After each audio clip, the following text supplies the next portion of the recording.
You are listening to This Week in Clown World with Ben and Hobbs, so sit back, relax, take your black pill, and enjoy the show.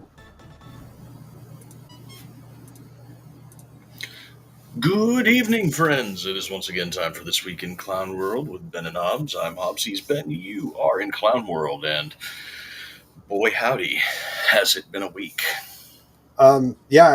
We finished the show last week, went to bed, woke up, and apparently missed World War III.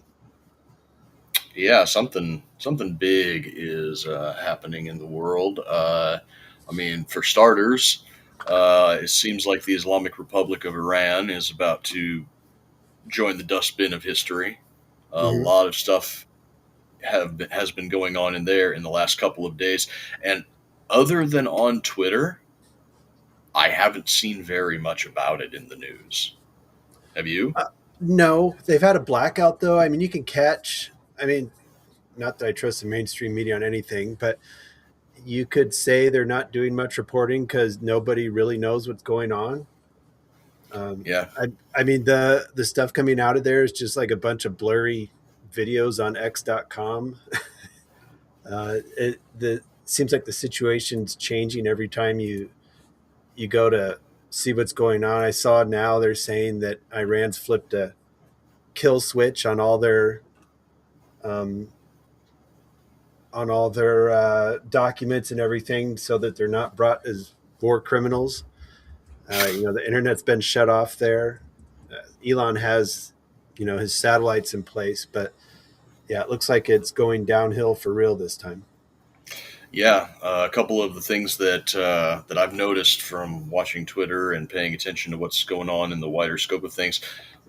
Twitter has they've changed the little flag emoji from the current Islamic Revolutionary Republic flag, which is like the green and white and red with like the little trident looking thingy in the middle.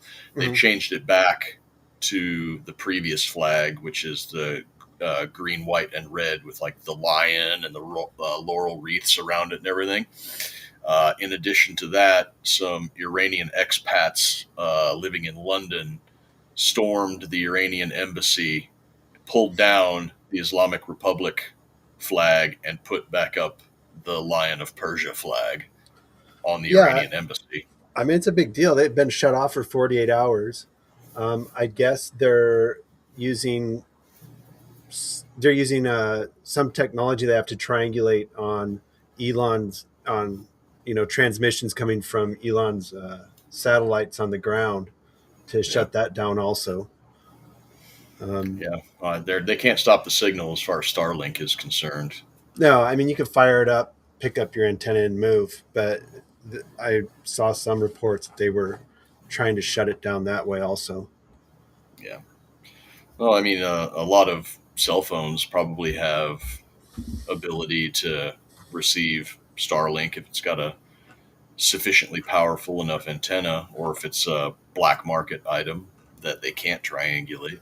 Right. And I remember during the last Arab Spring, some dial-up providers were firing up their old dial-up server pools, and Yeah, people from it'd be slow as shit, but you could at least get a message out or send an email about what was going on. yeah. Yeah, the other than Twitter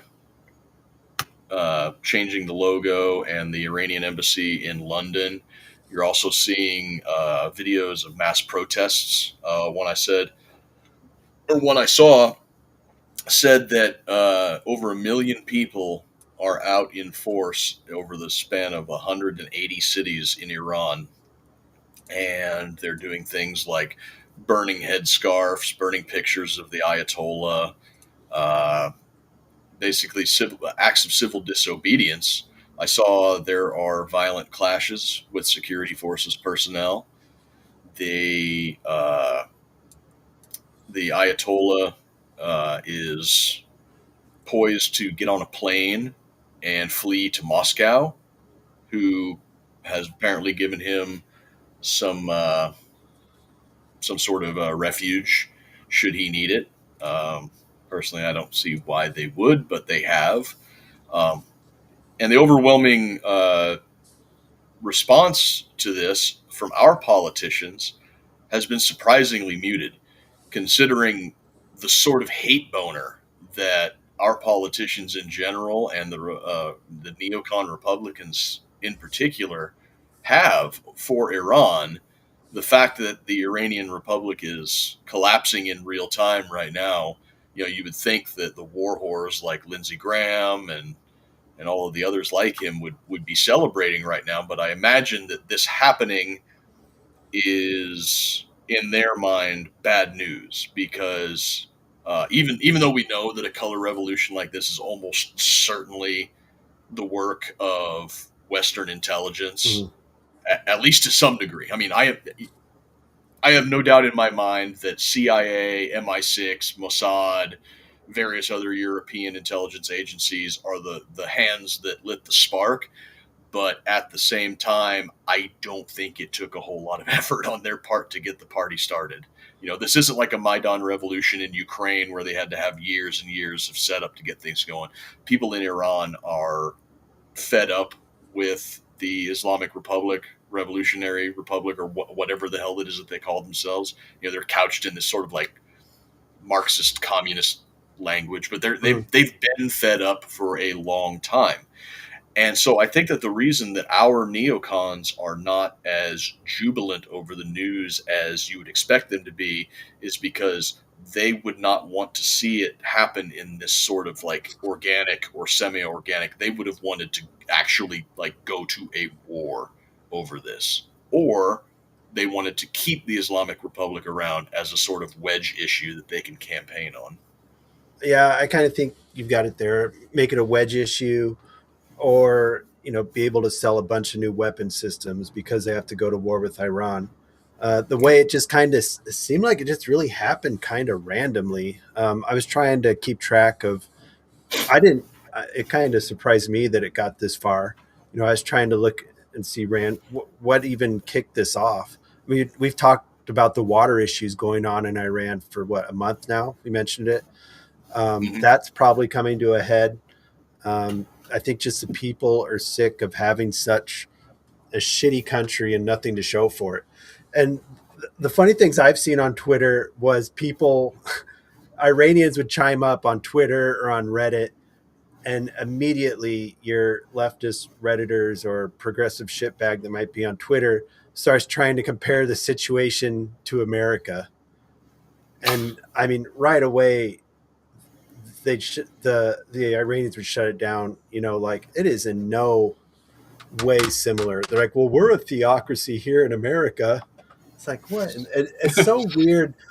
They're so leftists are so sheltered and have no idea of situations in other countries that they would even try to compare the situation here to what's going on in Iran. Yeah. Well, speaking of shitlib NPCs and That's a their segue. speaking of shitlib NPCs and their terrible takes, um, one thing that I did notice, somebody made a nice little compilation on Twitter. There are a lot of leftist politicians, governors, representatives, senators, state level politicians, as well as left wing influencers out there who are apparently putting out the firmware update for their NPCs that's supporting a an organization like Hamas and Hezbollah is no longer going to be considered good think. Not where I thought you were going with that. I thought you were segueing into Minnesota, but let's keep going where you were taking us. I saw that too. Yeah, it's pretty AOC came incredible. out against Hamas. It's like what? Yeah, yeah, that was the one that I saw first. I saw Alexandria Ocasio Cortez, and then I saw the little gray check mark, so that you know that it's her actual account. And she's like, actually, supporting a group like Hamas is very anti-Semitic. It's that easy. And I'm just like, who hacked her account?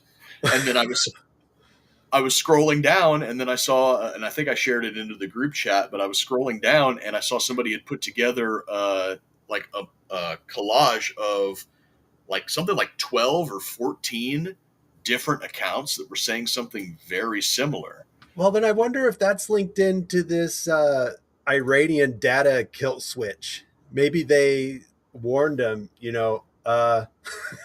if this falls, and it's worked its way down the line. If this falls, there's going to be a lot of bad shit coming out. So they're like, oh, well, guess we better start distancing now. Well, it's either that, or I think that they realize that because Iran is the primary patron of groups like Hamas and Hezbollah, Mhm. and now that the Iranian Islamic Republic is essentially a dead letter, that these groups are going to lose their patronage and they are going to get utterly steamrolled. Well, I mean, it's interesting. The whole progressive movement has lost their main patronage with Trump putting an end to all the welfare scams.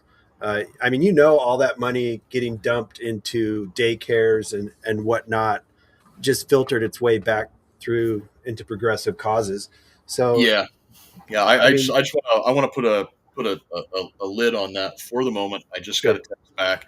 Ed Black will be here in 5 minutes, and he might have some inside baseball as far as the Somali scam stuff goes. So we'll wait for him to jump Sure. in. So we'll We could wait. hit on the whole Minnesota thing with him too. I mean, he's done some investigating on that end. Yeah, that's what I'm He talking didn't. about. He didn't send me a good graphic to throw up for him. We thought he was going to come on, but I didn't get it. So I will work on that a little bit.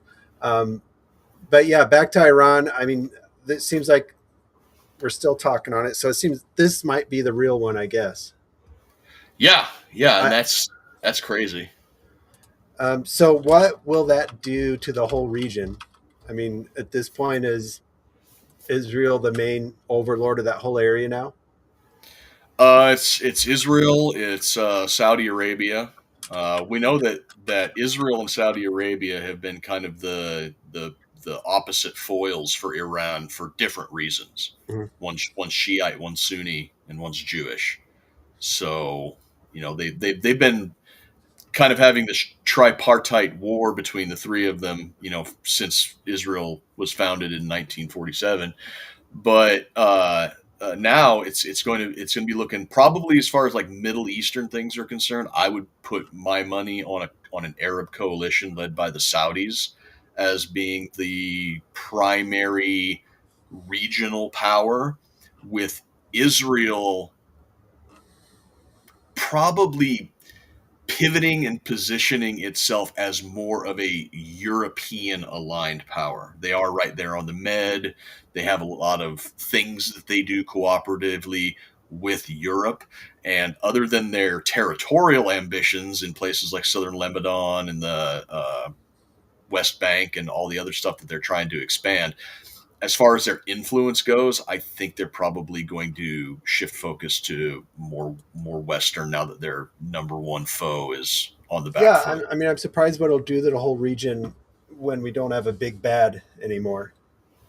Which is exactly why I think people like Lindsey Graham are very quiet right now.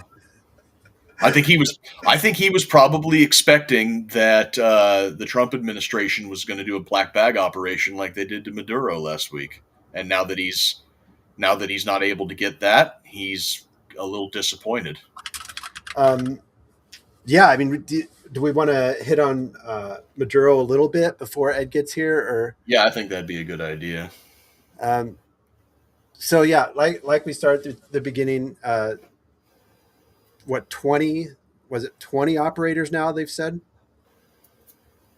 I or 20 don't or know. 30. I don't know about the exact numbers, and to be honest, I Who don't knows if they're believe. telling the truth? Yeah, I don't believe it. I don't believe it. There was a allegedly an interview. Well, there was an interview with a guy who was allegedly one of the security Right. personnel in and around the presidential palace, who said that he was saying that they were just patrolling around, everything was fine, and then he said the power was cut, the radars went down, and then it was like out of nowhere a drone swarm overhead, and they could see them flying around, and then suddenly the drone swarm disappeared, and 8 helicopters came in and dropped off American servicemen. And he said that the American servicemen were so fast, so precise, and just that there was nothing that they could do. He said that they were technologically advanced to a level that they didn't believe possible. And they said that the American troops deployed some kind of a sonic weapon. He said it felt like the inside of his head was about to explode. Several of his people started bleeding from the nose. Some of them started vomiting blood. He said there was nothing that they could do except just stand there in pain while these Delta guys just slowly came out of their helicopters and just he said that they killed hundreds. The number that both us and the Cuban government is saying is 32 Cuban mercenaries. So, fog of war being what it is, if you're bleeding from the nose and vomiting blood, you're probably not keeping an accurate tally of Yeah, how many. and the interview of the guy, it wasn't like a just trust me, bro. It was supposedly somebody interviewing the Venezuelan guy over WhatsApp. So it could have been some Venezuelan speaking bullshit. But the interesting thing was all the technologies he talked about are stuff that we know that has been worked on. Yeah. Yeah, sonic area denial weapons are something that we know about. We also know about microwave radiation that like makes your skin feel like it's burning. The drones coming in and leaving, probably dropping off. I don't know if you remember in the Batman movie where they use his cell phones to build images of the area. They could have been dropping in devices that were pinging the whole area and creating a whole map of the entire area. So you have these Delta Forces guys rolling in with their augmented reality cat ears on. And, we showed that, we passed that image around, and they have a whole image of the whole compound and everybody in it through the walls and everything. Yeah. There is some technology out there that made the stuff that I got to play with when I was in the Army look like shit from the Civil War. Yeah, the civilian grade of this stuff is cool. The stuff, you can get civilian grade stuff that lets you see through walls. So just imagine the military grade. A lot of times we say military grade, it's lowest bidder shit, but the high end stuff, but they're giving to the special forces is obviously going to be, Skunk Works level gear. Right. Yeah, so just to kind of give an idea of how our technology kind of advances for some of these tier 1 guys. So when I was in the Army on my second deployment, this would have been 2007 to 2008, I wasn't any kind of infantry. I wasn't a line unit. I was a small arms repairman in a support battalion. And we had just been issued PAS 13 thermal sights.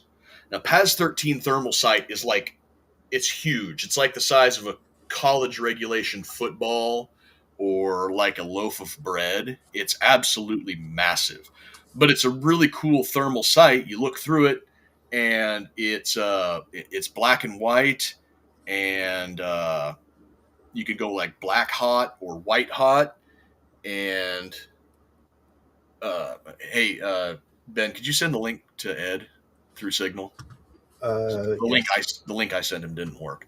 But anyways, the PAS 13, it's huge, but you look through it, and you can set up to black hot, white hot, and you can see like thermal signatures through it. It's a really cool piece of kit, but it's huge, and it eats batteries. Like 6 batteries will last it like 45 minutes or something like that. It's a hog.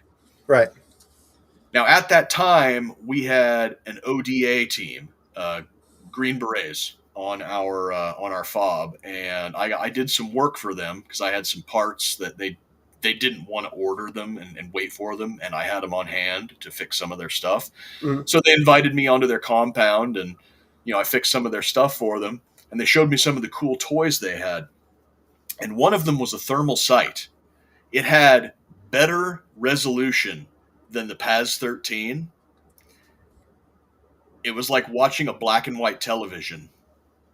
and it was about the same size as this. This is an M68. This is an Aimpoint Comp M4.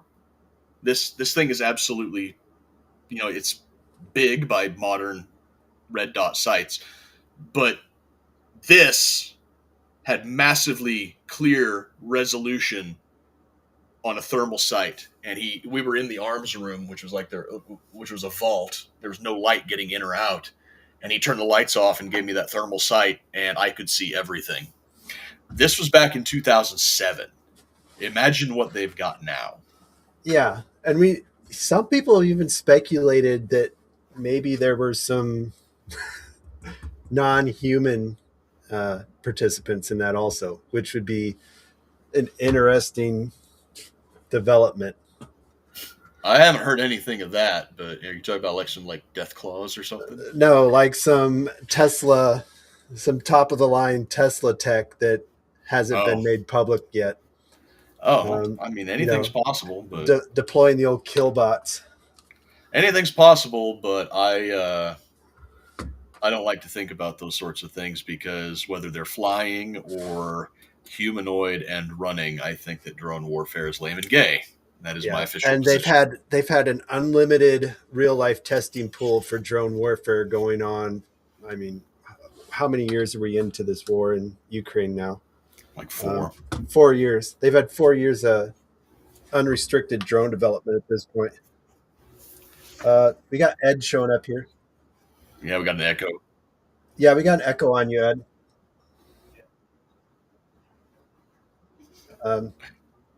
It might. It's going to echo really bad.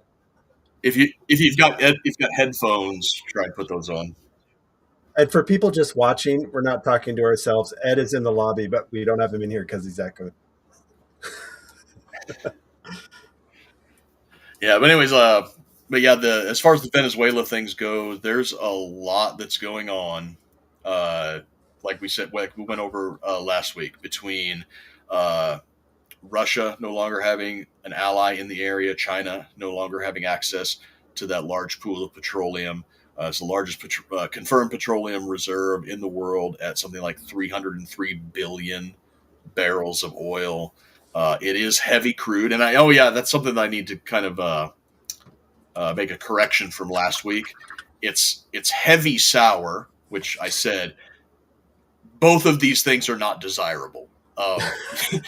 The best in the world that you can hope for is light sweet, because the heavier that the oil is, the more difficult it is to get out of the ground. And the more sour it is the more contaminants that it has in it that need to be refined out of it. However, on the plus side, there's, I think, 8 refineries on the Gulf Coast that are set up specifically to refine heavy sour crude. So once we get those tankers rolling that we are conveniently confiscating from Russia for some reason, once we get that up into the Gulf Coast, then we should be good to go. Well, and also down there, I mean, just showing the capabilities that we have against what if we had a tier system, A, B, C, S tier?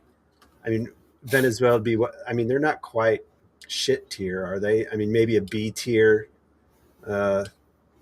country as far as defense goes. They had a lot of high-tech stuff that they got from the Chinese and the Russians, or at least they thought it was high-tech. Yeah. The Chinese sold them a bill of goods that said that that these radar and anti-aircraft installations were specifically designed to counter the U.S.'s F-35 and F-22 stealth fighters, and that was a fucking lie. Right. So that shows any of those countries, fuck around and find out, and here's what will happen. Ed, can you still hear us? Maybe not. He's in the lobby. Wait, maybe he's trying to find his headphones on it. But yeah, Colombia, I mean, all those countries have to be scared at this point of if they want to pick a fight on stuff, which, it's not our greatest policy we should have. But, the Don Rowe doctrine, as it's being called now, Ed just dropped out. He'll probably be coming back, hopefully. That's how we're going to push our weight around that Latin America, I guess. Yeah, it's very Caesarean in that Trump seems to be not caring too much about optics anymore, and he's pushing the limits to any kind of presidential power and presidential authority, and doing what he can with the powers that he has under the presidency. Um, Petro, the president of Colombia, he was all full of piss and vinegar, saying, come and get me, you'll never get me, and stuff. And then that interview with that Venezuelan palace guard dropped, and he changed his tune very, very quick. Got a meeting scheduled with Rubio, I guess, or something. What? Yep, got a meeting scheduled with Rubio. And Trump is also talking about disregarding whatever the Mexican government is saying now, and saying that, yeah, we're going to go in and start taking these cartel members out. Obviously, they could do it. I mean, I can't imagine cartel members have a better security than Maduro did. Ed, are you there? I still don't hear him. I do not hear him either. Ed, we see you down there, but we can't hear you. So I'm not sure which device is giving you problems. Just give us a hey-o when you get the chance. Yeah, I mean, that's a great point, too. If Trump Mexico doesn't want them running in. Oh, can you hear us, Ed? I don't hear an echo, so I'm going to drop. Yeah, we're good to go. 3, 2, 1. Oh, there's the echo. Oh, there's the echo. Yeah, for Christ's sake. Okay. It looks like I'm double logged in here. That might be. Maybe. Yeah, I don't know. I'm going to drop it back down. Yeah, let's try that. So anyways, we'll keep working with Ed to get in here. We wanted to hear his insight on the Somalia thing. So, I mean, we could dive into that or keep going on. Like I was saying, Trump told Mexico he wants them to clean up the cartel problem, and they said stay out of our territory. Well, I think he might just start disregarding that and taking out cartel as he feels like it, which it will be interesting to see what a cartel versus America war would do to, I mean, what would happen if the cartels declare war on the United States? Well, there's certainly enough of the Mexican diaspora in the United States that if they decided that they were going to have some kind of ethnic solidarity, then there definitely would be a problem. I can't imagine, though, that the Mexican people living in the United States, knowing what the cartels have done to their country, would do, at least in the numbers, that would be a significant problem, in the United States on behalf of, the cartels, to show some type of solidarity. It just, the reason that Mexico is the way that it is right now is like 90% because of the cartels. I don't necessarily think that Mexican nationality people would side with the cartels, but I think it'd be an interesting thought exercise to try and figure out what the cartels could do in that sort of situation. Would they be able to strike any infrastructure? I kind of see it going that way if Trump continues with these strikes. He seems to be serious about cutting the drug problem. Why fight drugs when they're already here? That's always seemed the dumbest point to me. Is we've never fought the interdiction of them. It's always once they get here, they start fighting them. Yeah. The Mexican government, we know that the reason that they are not doing what we probably think that they are capable of doing against the cartel is because of corruption. And a lot of their high-ranking military members, as well as their politicians, are on the dole from the cartels, and that's also the reason why they never accept help when it's offered. Trump came out on an interview, and he said that every single time he's on the phone with Claudia Sheinbaum, who's the president of Mexico, that he offers. He's like, we could have men down there to do what your men can't or won't. You just have to say the word. And every time she says no. So, it's like she's on the take, obviously, or she's terrified of any type of retaliation. But the thing about it is, though, if you kind of take a step back and you see what's going on. If Claudia Sheinbaum came out and said, yes, President Trump, we want your assistance. Please send in the Delta guys and black bag these cartel leaderships. What would happen is that the cartel would then turn around and target her, and they would target everybody that she's close to, and you'd have a bloodbath before, even our guys would be able to get all the people with any kind of pull. However, if she publicly is out there denouncing any U.S. operations and saying, no, Trump, we don't want your help. We don't need your help. We'll handle this on our own. And then Trump does it anyways. That gives her a degree of separation. The cartels can't come to her and be like, you're conspiring with the Americans. She's like, no, I said, don't come into our country. Don't mess with our citizens. Leave our cartel guys alone. And he did it anyway, so it's not my fault. So really, Trump going in and cleaning house without her consent is the best thing that could happen for her.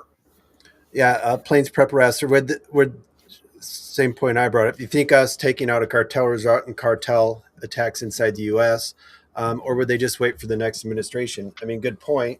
The cartel could just bide their time and hope they get another Democrat administration in there that will just open up the border for them and let them run rampant. Ed, I don't hear an echo from you. Are you down there still? I do not hear Ed if you're responding. We keep working on it, guys. We'll see if we can get Ed. Yeah. Echo. Yeah, echoes.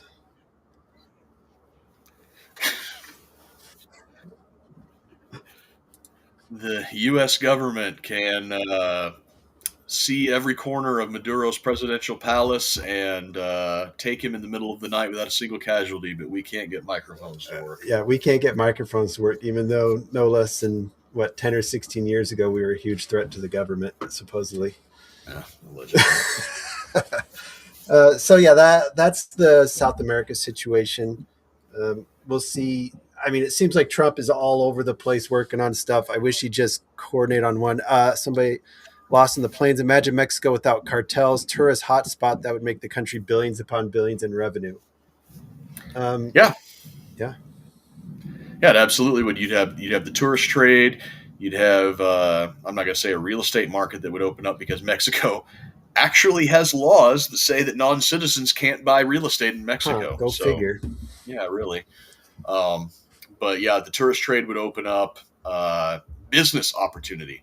If you could have American businesses that could do their labor in Mexico at a cheaper rate, we wouldn't have to offshore to China. I mean, I've gone over this point several times on this show. I brought it up and you made a great point about it. I'm like, why don't we have in Mexico? And you're like, safety. Yeah, great point. Yeah, that's the only reason that Americans aren't offshoring manufacturing to Mexico instead of China. I mean, apparently it's worth the risk to have your IP completely stolen. I mean, that's how bad it must be in South America that you'd rather deal with fighting not to get all your intellectual property stolen as opposed to putting something in South America and having to bribe cartels and worry about your executives getting their heads cut off, I guess. Yeah.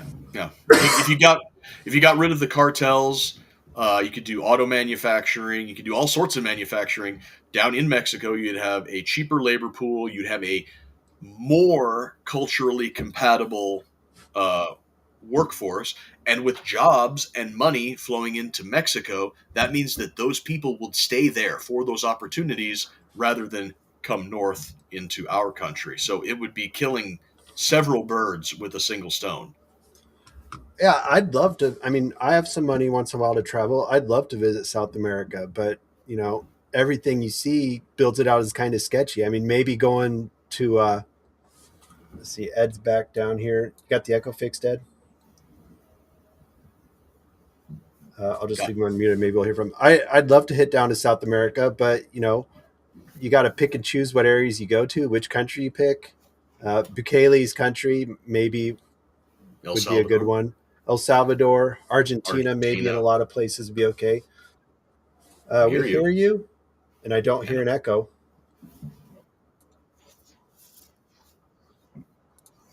Let me throw you up here. Anyway, Let me get 3, 2, 1.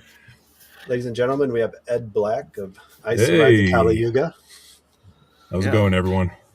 Yeah, for those of you who don't know, Ed Black runs I Survived the Kali Yuga, which is a funny meme page on Facebook. He also does Walk in Darkness, which is his webcomic on Facebook, and The Duck.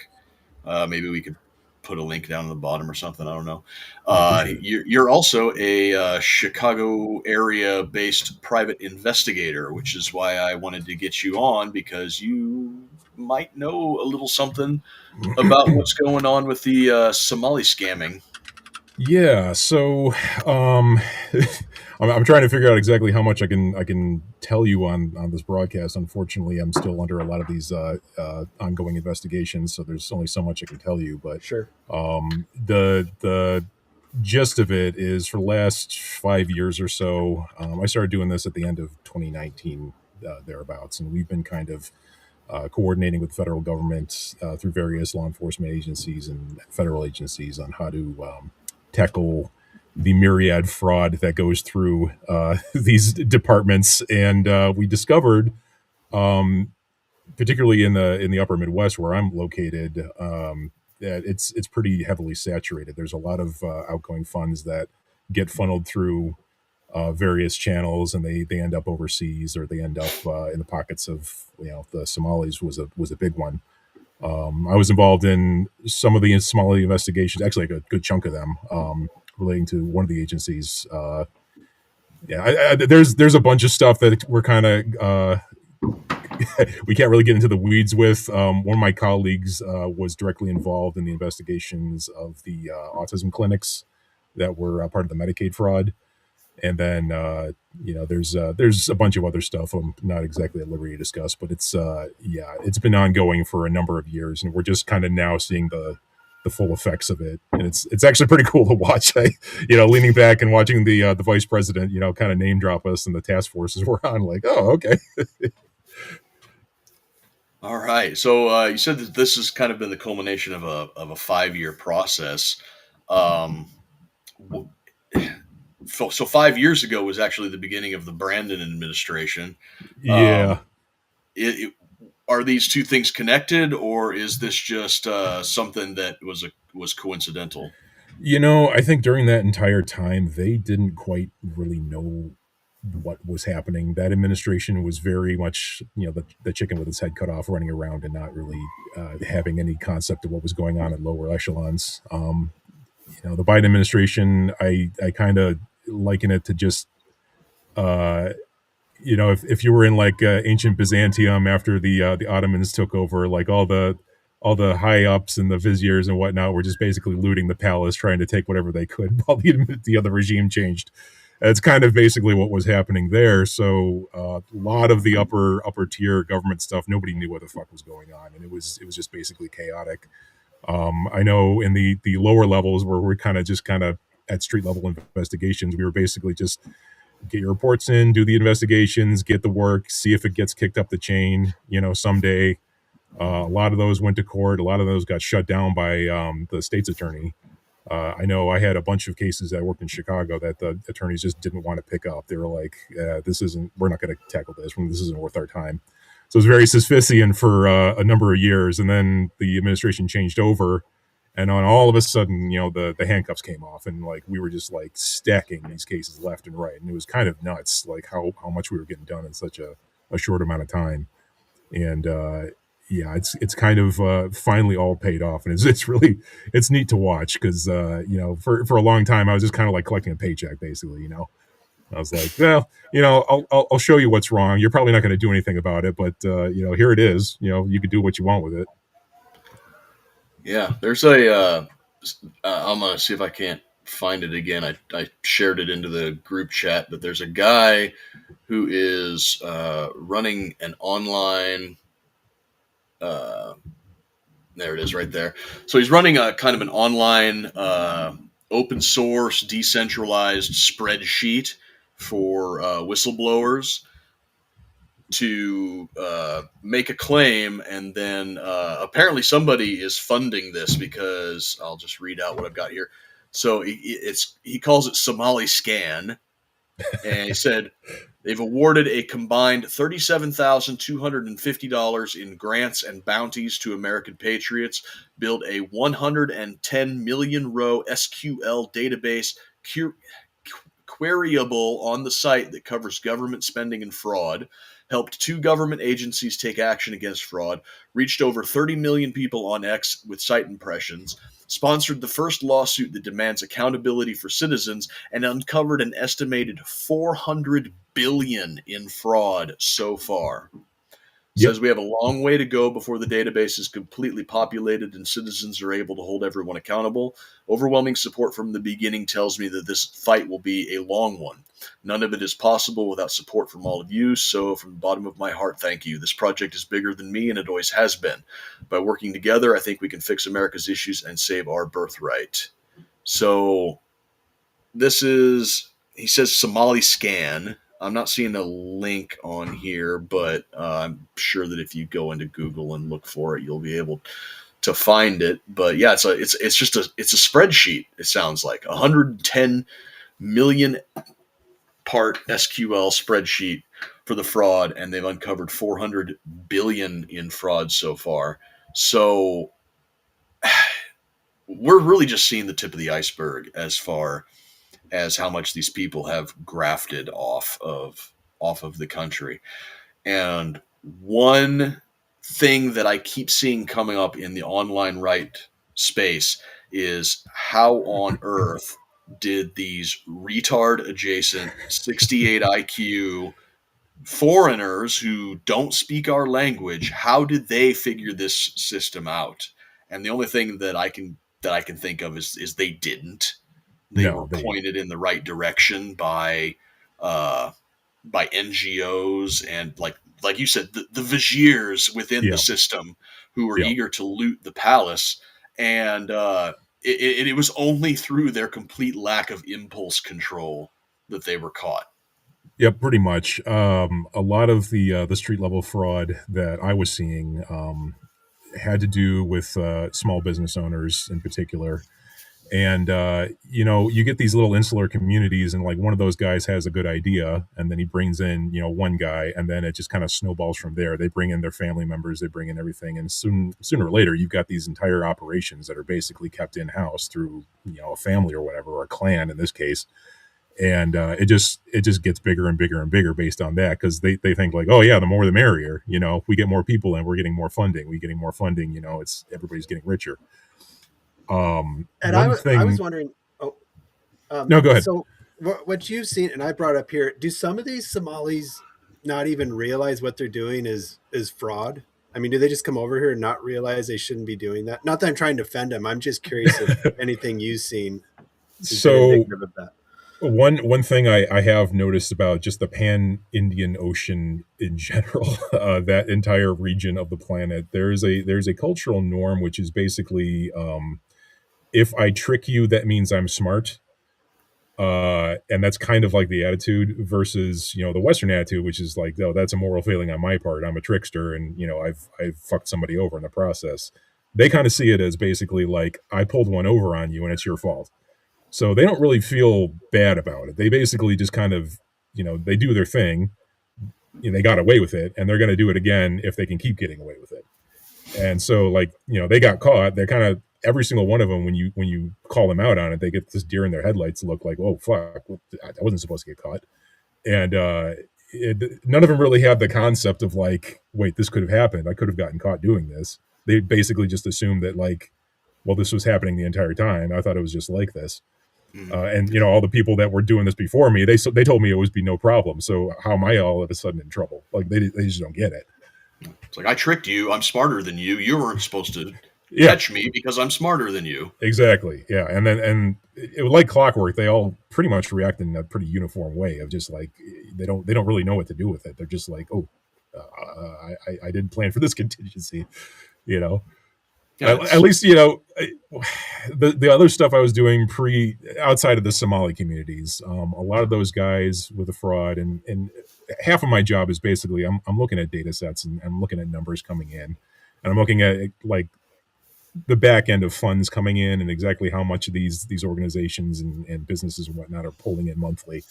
And you'll see, like, you know, what your expected level is, you know, like, oh, a few thousand here, a few thousand there, like it makes sense. And then you'll see the ones that are doing the real dirt, and it's like 100,000, 200,000, 300,000, you know, and it's like compiling up month to month to month, but like the business doesn't have any reason to do that. Like it's like a tiny shack in the middle of nowhere, and like one guy shows up once a week.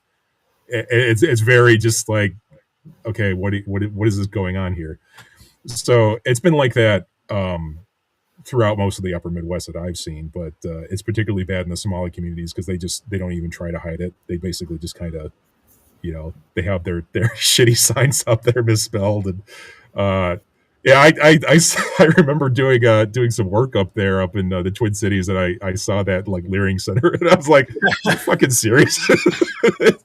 And I just thought it was a joke, you know, but like, yeah, apparently that was like the epicenter of like one of the major major things going on.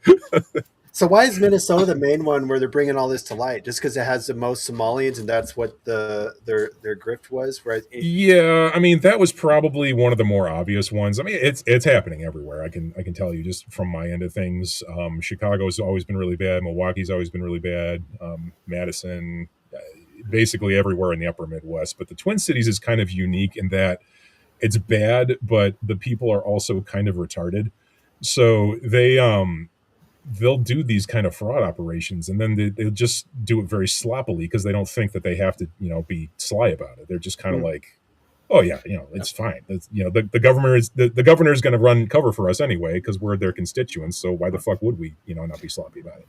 yeah, that's the combination of a Scandinavian, very high trust society Yeah. meets the low impulse control scamming society, and they just ram head on. A perfect storm. Yeah, Yeah. and it's a perfect storm on that front. But as you know, Barack Obama kind of knew back when he dumped all these Somalians back in the state, he wanted that to be a permanent voting bloc and to turn a soft blue state into a hard blue permanent enclave.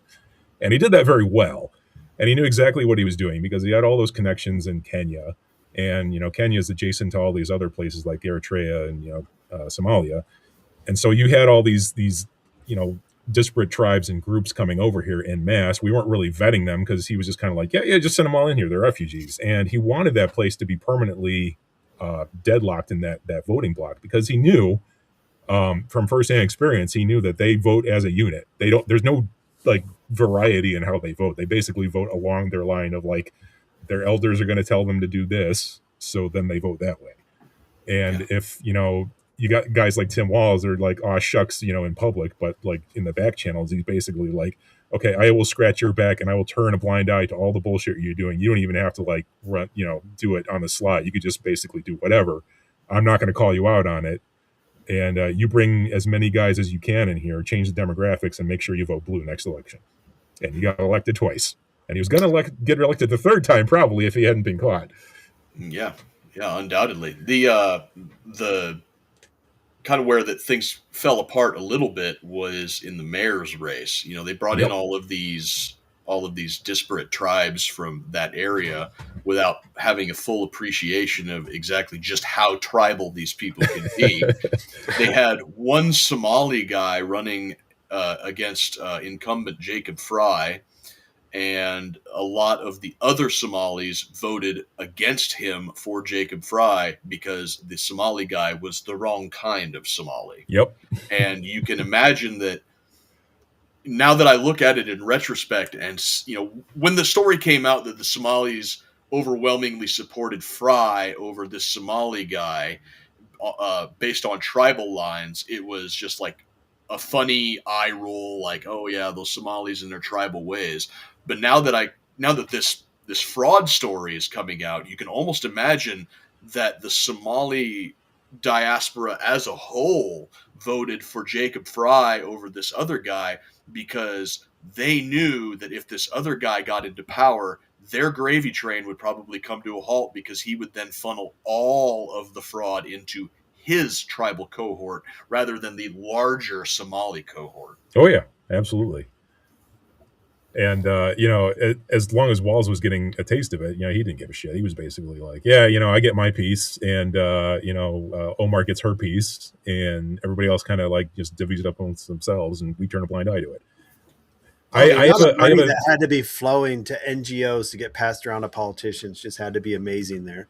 Oh, no doubt. And I actually have a theory. I don't take credit for this theory, but I have heard it said, and I have seen a lot of evidence to suggest this, that the reason that Kamala Harris picked Tim Walz wasn't just because that he's kind of a retard, so she looked smarter by comparison, and she's got that ego where like she's got to be the smartest person in the room. There's not a long list of people that can fulfill that role for her. So, all bar to clear. Yeah, it's like 3 people in the Democrat Party can realistically say they're less intelligent than Kamala Harris, and like that was the guy. But I think the main reason for this is she knew that he had access to a lot of money through that back channel of Somali fraud, and basically that was kind of secondary war chest, because she had access to Biden's funds, but like you saw what happened. I mean, she was terrible with money. So she needed that extra slush fund in order to basically be like, oh, we can keep the campaign rolling. And I can actually put a number on that. It turns out that the day that she announced Tim Walz as her vice presidential candidate, Tim Walz raised, through being such the charismatic and well-known political figure that he is, managed to raise $35 million.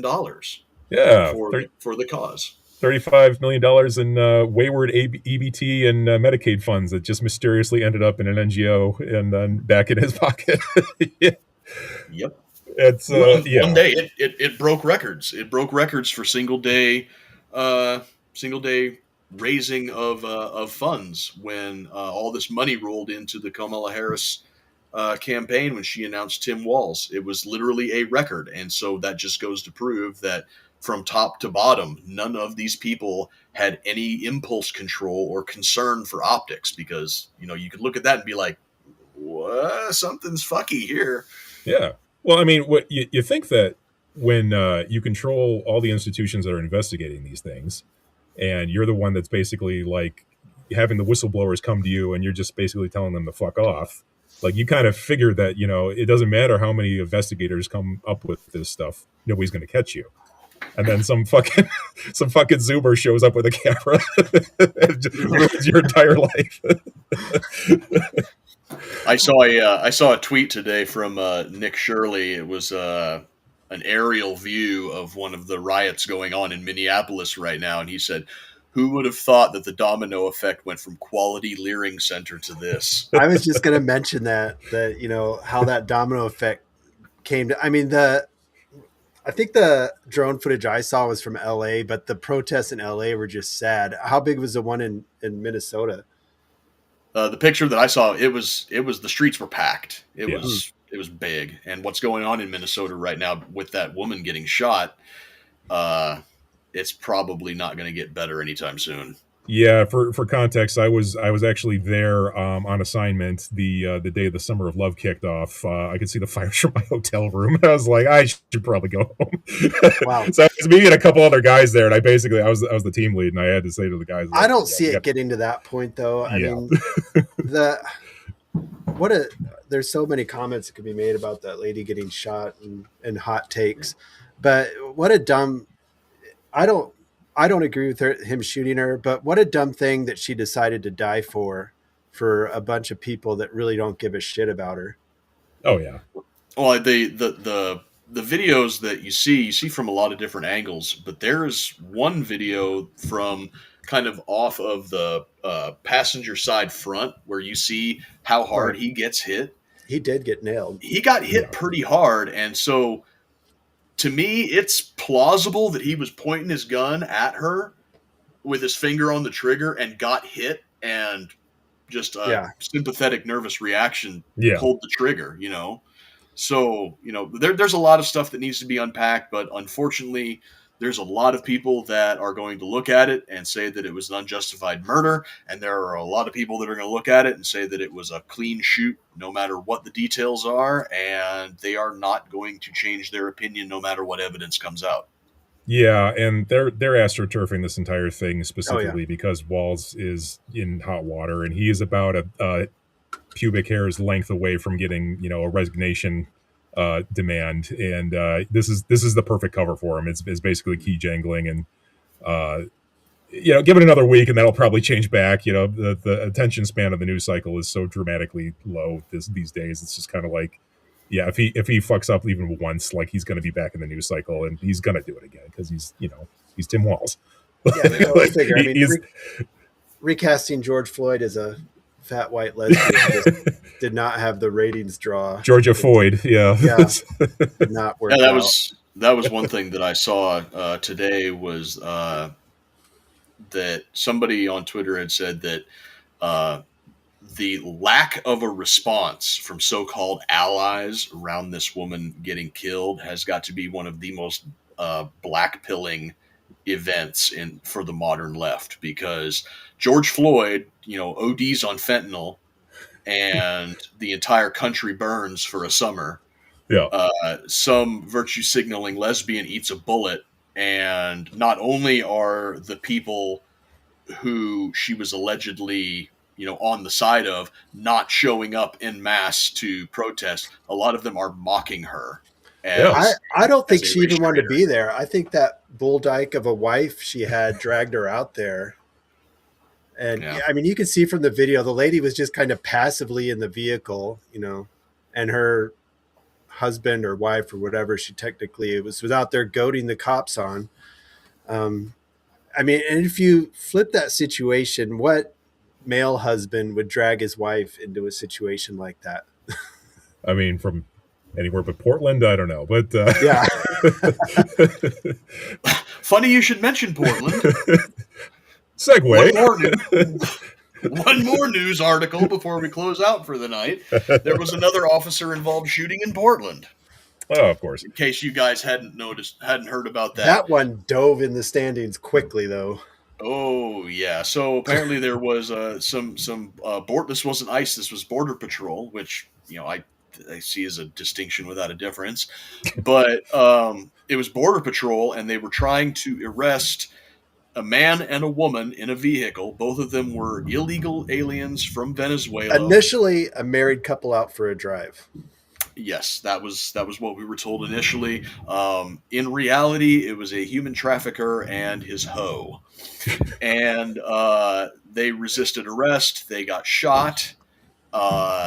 They made a lot of news, or made a lot of hubbub in the news for all of about 15 seconds. And then it came out, it's like, oh shit, CBP was right. These two were connected to Tren de Aragua. They're engaged in prostitution and human trafficking. And there's a funny video of the Portland police chief crying when he has to admit that that these were literally part of a proscribed foreign terror group. Yeah, and the comments he made on it was like he felt bad that they felt they needed to resort to that or something. I don't know. I couldn't even watch it. It was so stupid. Cringe and gay. Yeah. Like, you go into law enforcement, you know, with a mindset. I guess in Portland, you just don't have that. It's just kind of just a regular, like, government job. Like, you just clock in and, you know, cry for the camera, and then you get to collect a paycheck. Yeah. What can you imagine what it must be like working law enforcement in Portland? You don't have to do shit, I imagine. Bro, I've worked in fucking Madison, Wisconsin, which is like mini Portland, and it's not even that bad. It's like it's incredible how that state is just like this just wasteland of fucking common sense.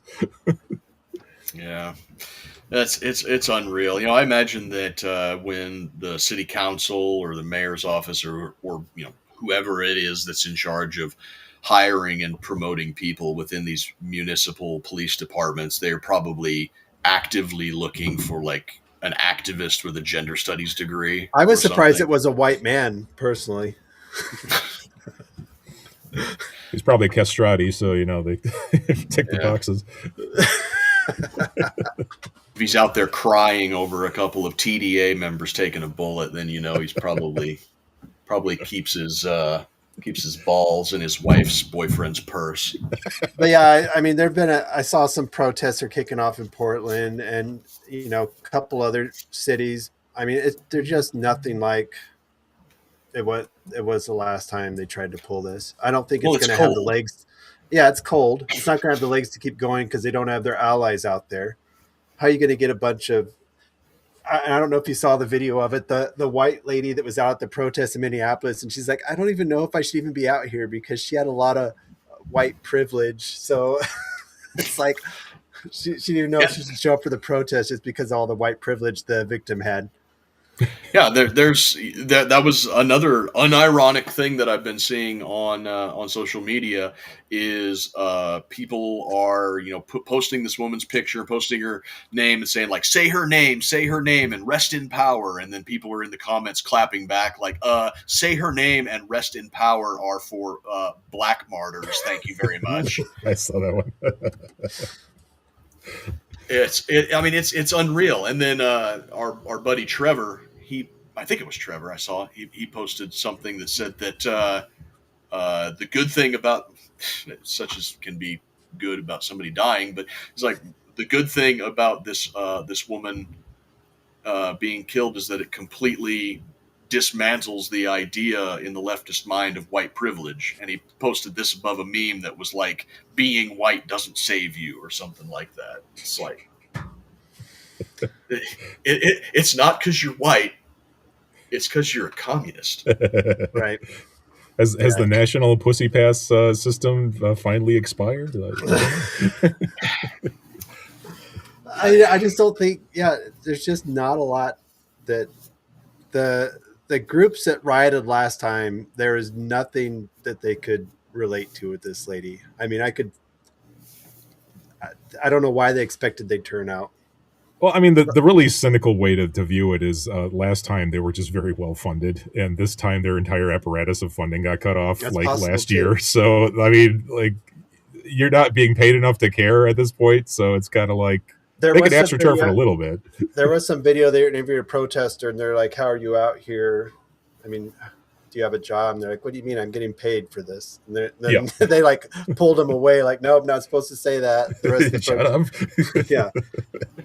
Yeah, and even then, like the patronage networks that haven't been shut down through the defunding of things like USAID or the uncovering of these various welfare fraud, even if the ones that are still out there are under the magnifying glass right now. I saw Scott Bessent, the Treasury Secretary, in an interview the other day, and he was saying something along the lines of the non-governmental organizations and the powerful people that head them, like George Soros and people like him. We're watching what they're doing now. We're seeing how they're moving money around, who they're giving it to, the various shell corporations that they use to covertly fund these mutual aid societies and whatnot. And Bessent's like we've got you under the microscope, and you have a lot less room to maneuver than you're used to. Well, and even, they're not turning out for the protest for this lady being shot. Even the anti-ICE protest as a whole isn't bringing out all their supposed allies. I mean, why would all the black protesters want to come out and march in support of ICE when, they see their jobs getting taken? Yeah. It's also January, and they're not going to leave their house. In January, yeah. Maybe they need to get out in the sun and protest to get some of that vitamin D driving them crazy. They keep bringing up. But we're way over an hour, though. I'm sure Hobbs has got to get some kids to bed. My voice is giving out. I've been had a cold. But yeah, thanks for joining us, Ted. Yeah, no problem, man. I see you're working at Hoth right there. So yeah, I've got your favorite team's hat on, probably. I don't know if it's sports ball. There you go. But yeah, anytime you want to join us, just let us know. Everybody can see Ed's Facebook link up there. If you go to facebook.com/ISTKY85, that'll get you right to his page. So go there and follow that. No idea how Ed doesn't get kicked out of the algorithm. So be aware he may be a honeypot and doesn't know it, but he gets away with a lot. Unwitting collaborator. No idea how he does it, but he does it somehow. So a lot of good stuff on there. Thanks for joining us tonight. You can find us on Roads Number 2 Liberty on YouTube, on Rumble, on Facebook also. R2L Pod at Twatter. On Twatter. Doggone it. Why can't I ever get that right? R2L Pod on Twatter. You can find us on X. Hobbs is pretty active over there. Someday we'll figure out the streaming. AlexJonesStore.com/R2L. Find some stuff there. We get kickbacks when you buy it. Also, roads2liberty.com, our website. We got some merch on there. And I will be gone the next 2 weeks, so probably will not be a show unless Hobbs and I can coordinate to get something set up remotely, but probably will not happen. I mean, I could be your co-host next week if you want to. So, yeah, if we can figure out how we can get everything set up in the back end, and I can actually like get the broadcast started and stuff, then that would work for me. Sure. Yeah, just let me know. We'll have to play it by ear, but So- for the time being, audience at home, just expect no show for the next couple of weeks. And if you do get a show, then be pleasantly surprised. Great. So watch for that, maybe with co-host Ed Black. Sounds good. All right. Thanks for joining us, everybody, and stay honky.